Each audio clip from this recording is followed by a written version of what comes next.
if you do have those outdoor plans this weekend, but storms coming up later today. The Storm Prediction Center out of Norman, Oklahoma, they have us in an enhanced threat. That's a level 3 threat for severe weather. We've got to lift through the area and an area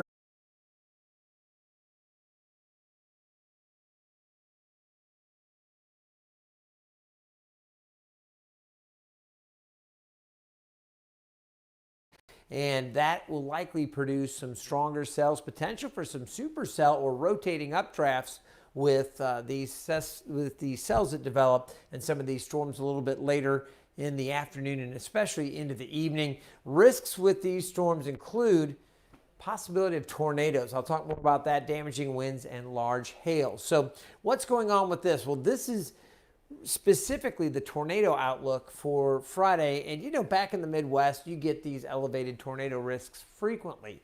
Here in Hampton Roads, to get a 10% chance for tornadoes within 25 miles of any given spot, that's a little less common. Say it's almost rare that we get this, but it is a system that is going to come together, and it looks like we're going to see a combination of some wind shear and some elements coming together that could spawn some tornadoes. And the greatest threat for that's really from I-64 on south and out to the west through the Piedmont of Virginia and into North Carolina. So we certainly have that threat here. The threat towards the coast, Virginia Beach, a little bit lower. It falls off to 5%.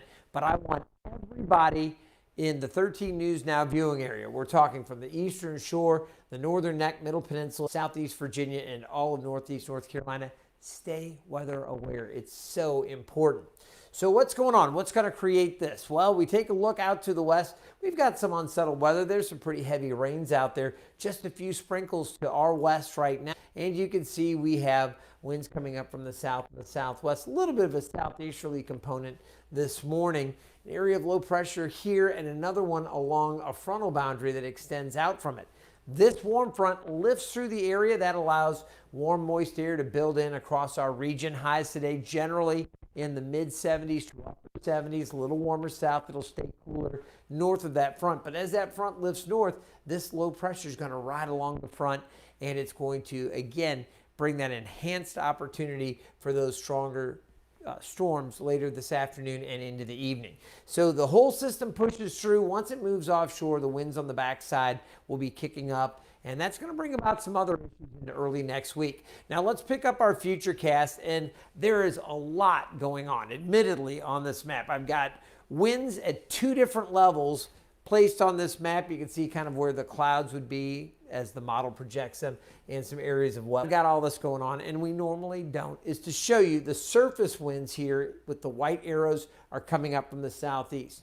The winds up about 5,000 feet or so coming in from the southwest.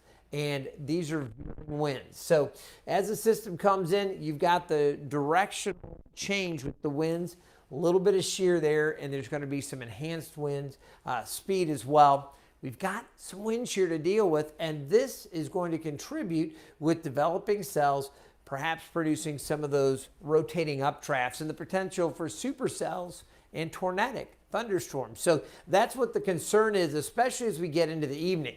Now, before that low pressure tracks through the area and you see it spinning along that front, really enhancing the activity here, before that happens this afternoon, we could see some pop-up showers and heavier thunderstorms, but that threat for the severe weather and the rotating cells continues into the evening. Eventually overnight it moves out. We will see additional chances for showers tomorrow afternoon, especially in evening across coastal areas from the north and the northeast. I'm concerned as we get into Sunday, Monday, Tuesday, we're going to start seeing those as the low pressure spins offshore and is kind of out there for a few days. So a lot to think about over the coming days for sure. So here are the 3 things. Again, stay weather aware today and tonight around Hampton Roads, northeast North Carolina, eastern Virginia. Weekend rain chances, we have them Saturday and Sunday. Hopefully we'll get some breaks because I know there are a lot of outdoor activities as we look ahead Sunday into Monday with those winds coming in from the north. Those tides are likely to build early into next week. So plenty to watch over the coming days. I want you to have a great weekend. We will work to keep you updated. I'm going to be back And if things really get hairy around here, you may find me on the news tonight, maybe out in the storm mode SUV doing some storm chasing. We'll see how things play out. But I do want you to stay tuned to 13 News Now for updates on air and online wherever you follow us. We want you to stay in touch. It's so important. Stay safe.